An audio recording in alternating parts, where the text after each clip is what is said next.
Salve, salve, querido leitor, querido aluno, querido iniciante das obras literárias. Nós que estamos aqui aprendendo sobre autores importantes da nossa literatura, não só brasileira, mas mundial. Nós estamos falamos na aula passada sobre Monteiro Lobato. E eu deixei para você um conto que eu considero um dos contos mais bonitos que Monteiro Lobato escreveu, Negrinha. Vamos trabalhar este conto hoje? Eu tenho certeza que você já leu este conto durante a semana, eu deixei lá separadinho para você como tarefa, como atividade. Mas vamos conversar um pouquinho a respeito. Vamos fazer a leitura juntos? Se você tiver com o texto aí por escrito, ou imprimiu, ou tá aí, vamos acompanhar a leitura. Negrinha era uma pobre órfã de 7 anos. Preta? Não. Fusca. Mulatinha escura, de cabelos russos e olhos assustados. Nascera na senzala, de mãe escrava. Seus primeiros anos de vida vivera-os pelos cantos escuros da cozinha, sobre farrapos de esteira e panos imundos, sempre escondida, que a patroa não gostava de crianças. Vamos lá, contextualizando. Negrinha, menina de 7 anos, nasceu numa senzala, lugar onde os negros, quando eram escravos, no passado ficavam, e a mãe dela trabalhava na cozinha de uma casa de uma mulher branca, de uma senhora. Então ela vivia escondidinha lá junto com a mãe, porque sabia que a dona da casa não gostava, detestava crianças. Acompanhe. Excelente senhora, patroa, gorda, rica, dona do mundo, amimada pelos padres, com lugar certo na igreja e camarote de luxo no céu. Entaladas as banhas no trono, uma cadeira de balanço na sala de jantar, ali bordava recebendo as amigas e o vigário, dando audiências, discutindo tempo. Uma virtuosa senhora, em suma, dama de grandes virtudes apostólicas, esteio da religião e da moral, dizia o padre. Ou seja, está mostrando aqui que havia uma relação interessante dessa senhora, que era uma mulher de posses, junto à igreja. Era uma mulher, pelo que descreve aqui, uma mulher bastante gorda e que vivia conversando com o padre que ia lá visitá-la e tomar um café, um bolinho lá com eles, e ela ficava lá tricotando, bordando algumas coisas. Ótima a Dona Inácia, o nome dela, da patroa, Dona Inácia, mas não admitia choro de criança. Ai, punha-lhe os nervos em carne viva. Viúvas sem filhos. Não a calejara o choro da sua carne, e por isso não suportava o choro da carne escrava. Assim, mal vagia longe na cozinha, a triste criança gritava logo nervosa: "Quem é esta peste que está chorando aí?" Quem havia de ser? A pia de lavar pratos? O pilão?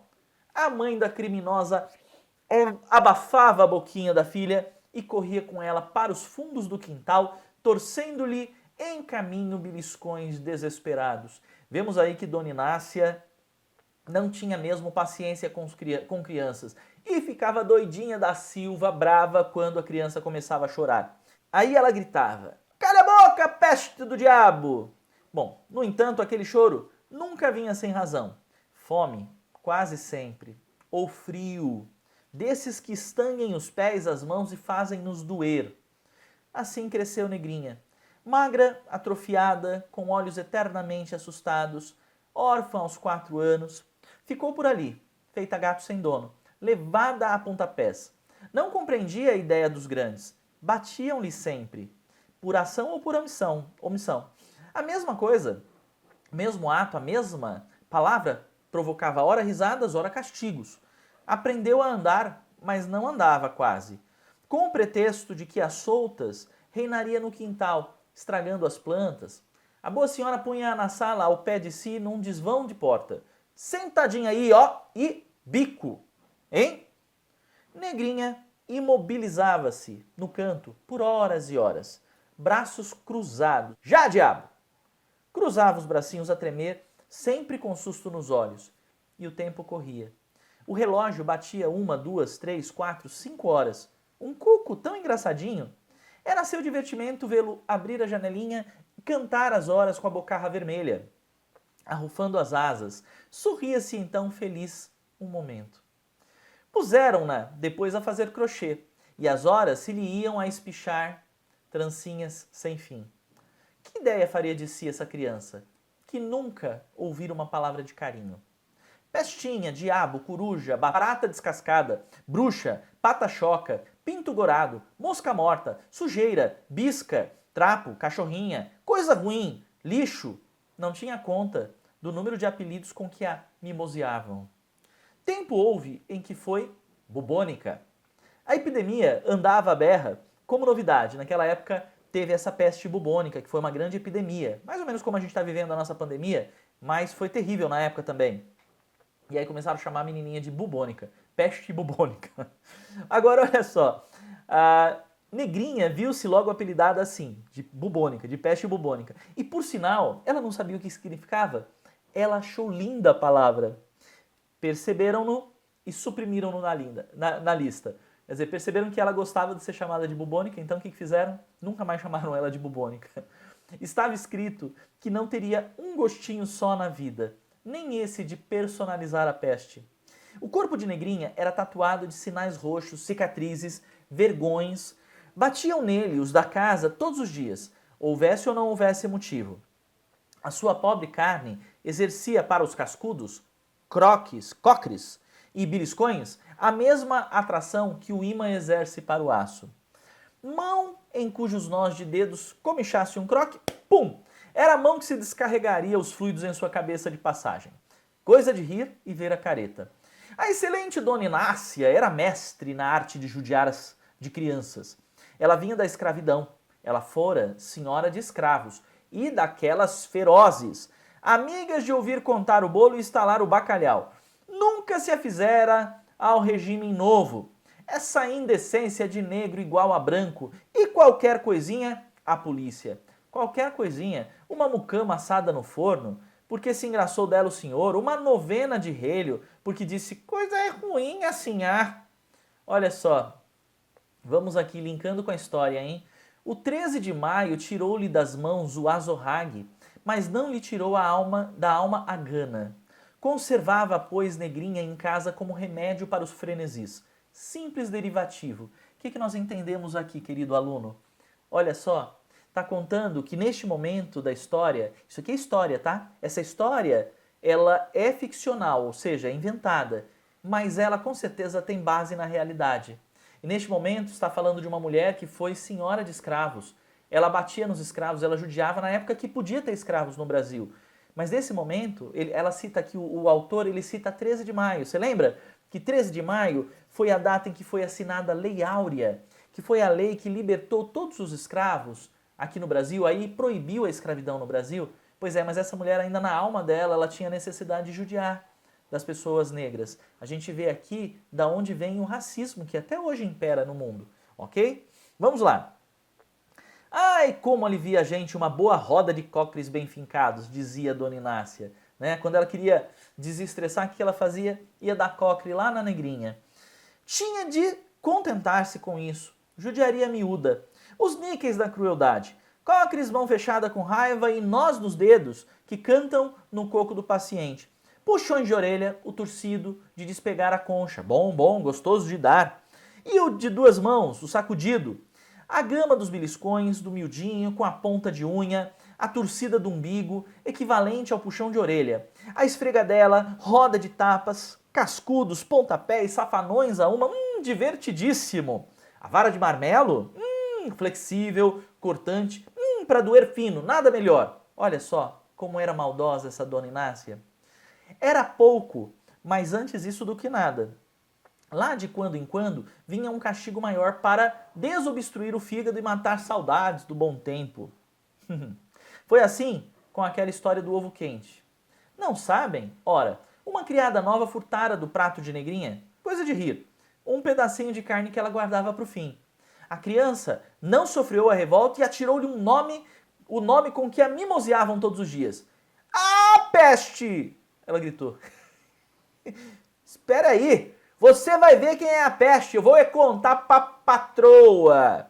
E Dona Inácia estava azeda e necessitadíssima de derivativo. Sua cara iluminou-se. Eu curo ela, pode deixar, disse ela desentalando as banhas do trono e indo para a cozinha, qual uma perua choca, a rufar as saias. Me traga um ovo. Veio o ovo. Dona Inácia mesmo pô-lo na chaleira de água a ferver e de mãos à cinta, gozando-se da prelibação da tortura, ficou em pé uns minutos à espera. Seus olhos contentes envolviam a mísera criança que, encolhidinha a um canto, trêmula, olhar esgazeado, aguardava alguma coisa de nunca visto. Quando o ovo chegou ao ponto, a boa senhora exclamou: "Venha cá, negrinha!" E ela se aproximou. "Abra a boca!" Negrinha abriu a boca, como o cuco, e fechou os olhos. A patroa, então, com uma colher, tirou da água, pulando o ovo e, zás, na boca da pequena. E antes que o urro de dor saísse, prática que era, Dona Inácia, nesse castigo, suas mãos amordaçaram-na até que o ovo arrefecesse.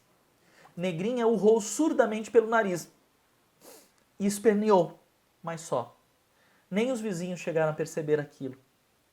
Depois, diga nome feio mais uma vez aos mais velhos. Ouviu, peste?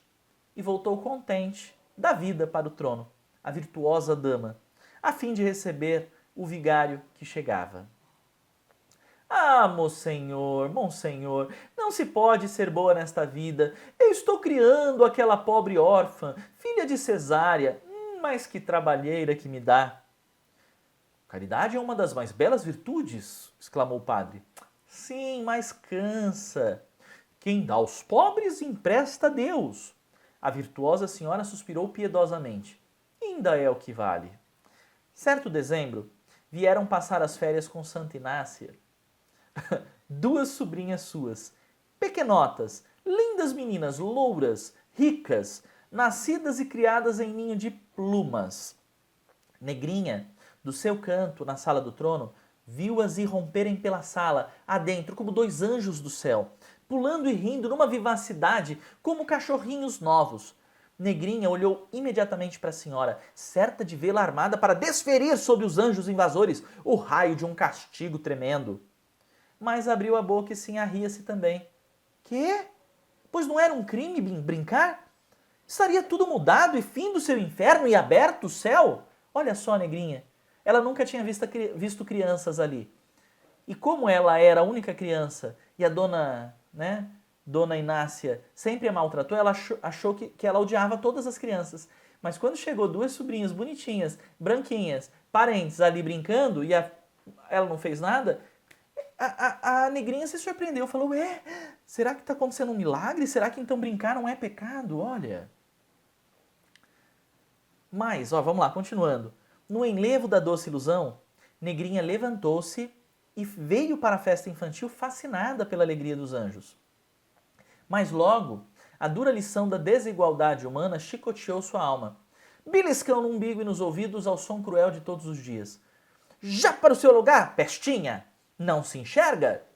Com lágrimas dolorosas, menos de dor física e mais de angústia moral, sofrimento novo que se vinha somar aos já conhecidos, a triste criança encurujou-se no cantinho de sempre. Que maldade, né? Ela achou que podia brincar, porque se as crianças estavam brincando, alguma coisa tinha acontecido, então podia.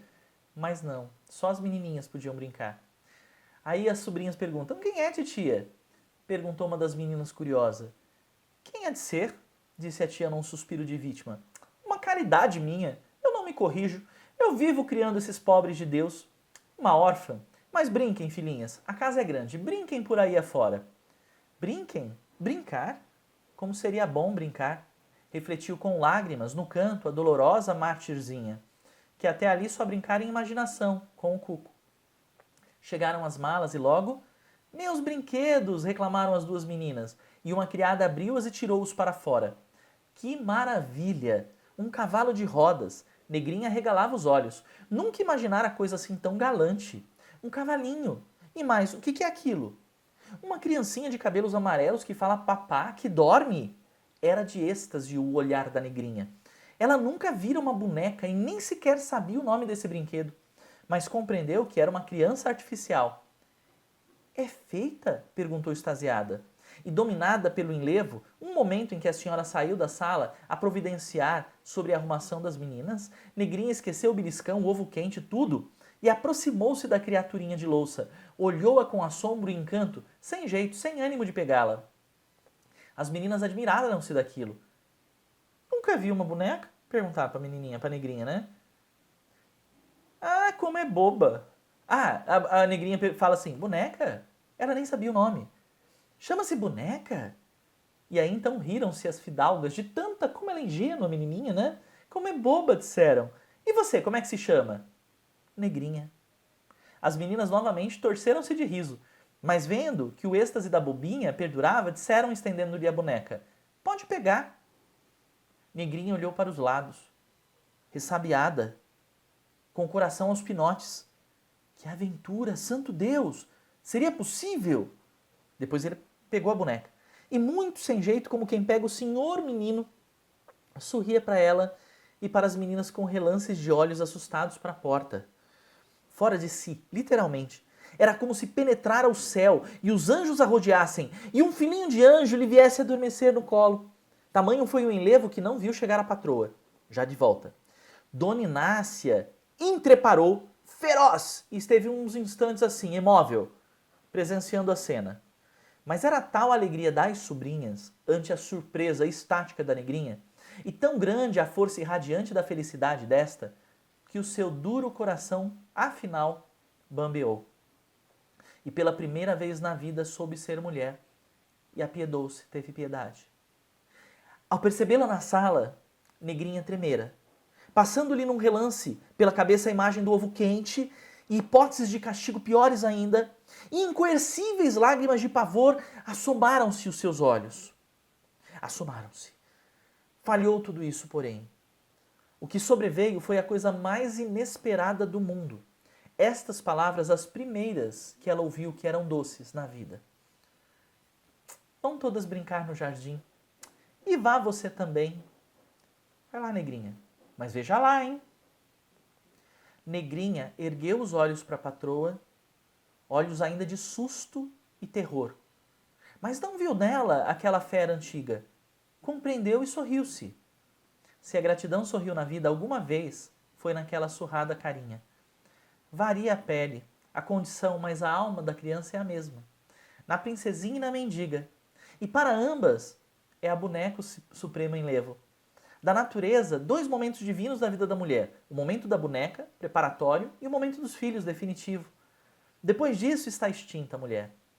Negrinha, coisa humana, percebeu nesse dia da boneca que tinha uma alma. Divina eclosão. Surpresa maravilhosa do mundo que ela trazia em si, e que desabrochava, afinal, como fulgurante flor de luz. Sentiu-se elevada à altura de ser humano. Cessara de ser coisa e de hora avante lhe seria impossível viver a vida de coisa. Se não era coisa, se sentia, se vibrava. Assim foi, e essa consciência a matou. Terminadas as férias, partiram as meninas levando consigo a boneca, e a casa reentrou no ramerrão de sempre habitual. Só não voltou a ser negrinha. Sentia-se outra, inteiramente transformada. Dona Inácia, pensativa, já não atazanava tanto, e na cozinha uma criada nova, boa de coração, amenizava-lhe a vida. Negrinha, não obstante, caíra numa tristeza infinita. Mal comia e perdera a expressão de susto que tinha nos olhos.